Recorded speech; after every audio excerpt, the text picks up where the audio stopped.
Hi everyone, it's Dmitry and welcome to my So Expired channel.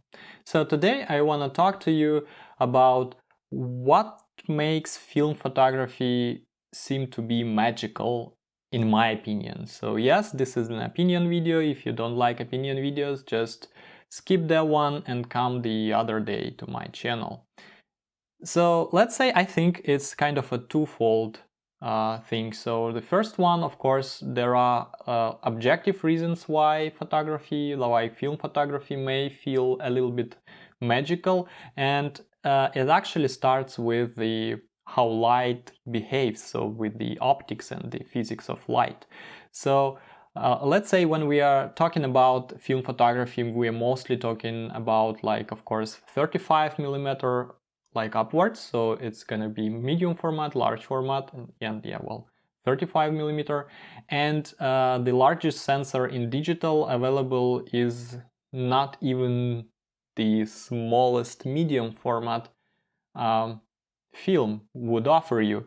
So in this situation, let's say the lens you have on a medium format camera gonna give you that very special look that you hardly can reproduce. So of course there is a fake medium format technique where you can just lock your camera in your full manual and shoot, like, you know, 3 rows of pictures and then stitch them together and then have kind of a fake medium format photo, having the very same shallow depth of field while having like a wider field of view. But that doesn't really work for let's say all occasions. So your scene should be really still, because as with any panorama, if something is really moving in your frame, then basically it's really hard to stitch it so that it looks well, right?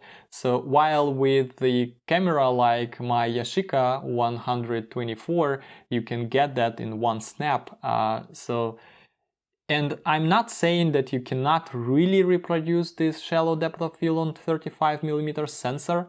Of course you can, but that would require you to have a wider aperture, and maybe even like an aperture wider than f1. I'm not saying that those lenses aren't there on the market, but those usually rare and very expensive, whereas as I would say, you can buy a medium format camera for, like, well, depending on the camera, you can buy a really cheap one as like 6x9 folding camera.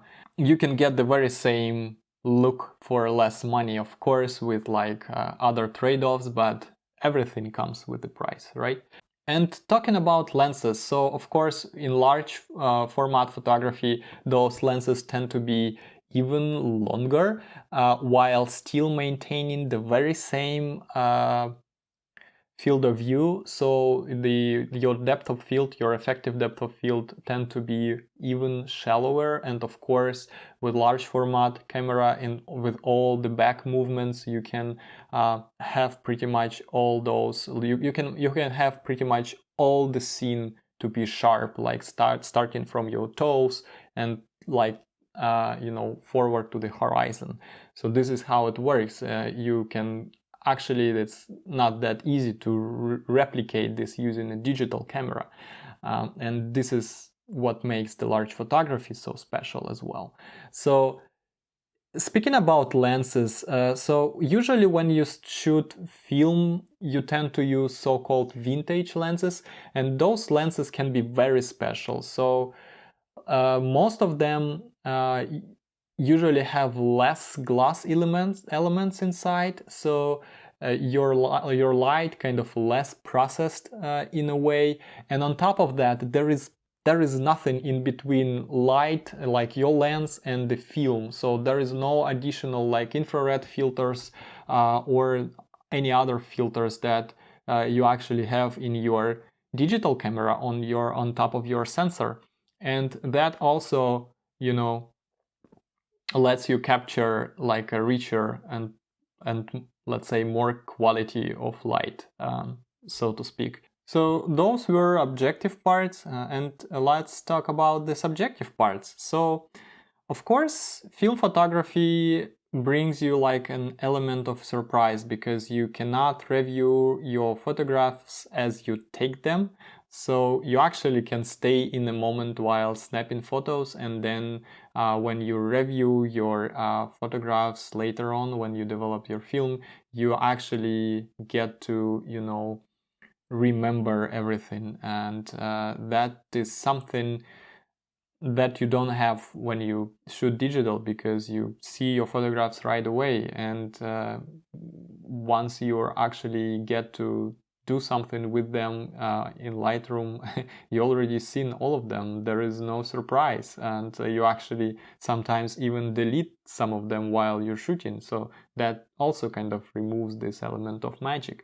And of course, there is also like a few creative constraints that film photography brings. So let's say when you put a roll of film in your camera, you basically lock yourself to one ISO.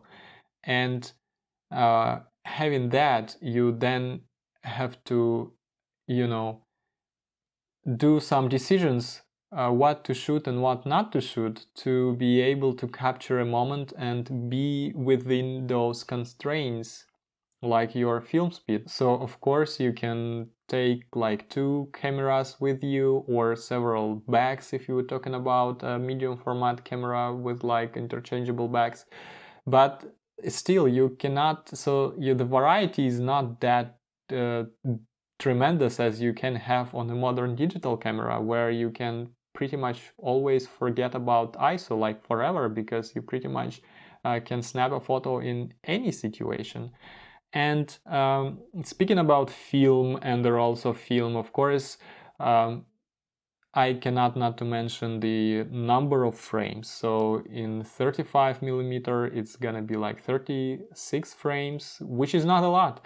And with medium formats, it's even less, like 12 frames. So you have to think about your every shot, because actually, which is the third constraint, every shot costs money. So you not only pay per roll, but you also have to pay for processing, for development, and you cannot even review your mistakes unless you develop your film, which is sometimes really painful, like a really painful and teaching experience that a film photographer has to deal with it. I do believe that this experience actually teaches you to be a better photographer, but that's something very subjective. And as I said, this is a subjective part already.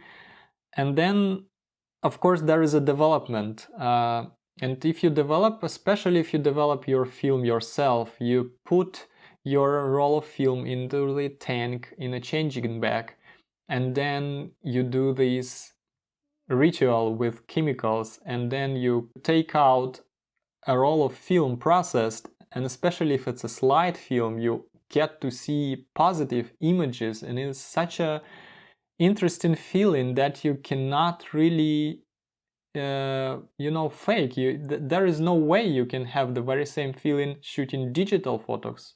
It just doesn't work. So on top of that, this film is actually a tangible thing, and as I said, especially if it's a positive image, it's just those little photographs, they are right there, you can actually see them, and it's really interesting feeling.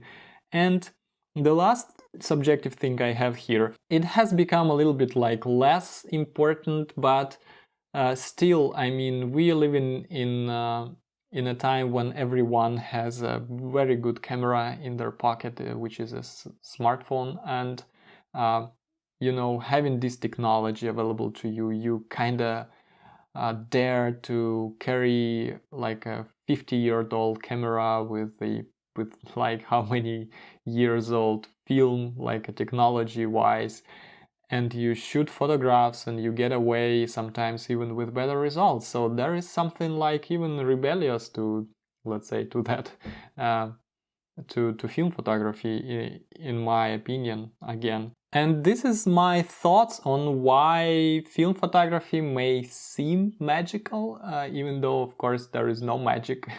It's just, let's say, pure physics of light and our expectations to a photography.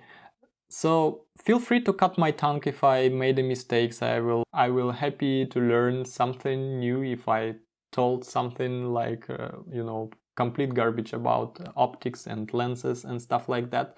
And yeah, tell me your experience, like why actually you're shooting film. If you find film photography magical, if not, then what are other reasons that actually hooked you to be a film shooter? Thanks for watching, and I see you next time.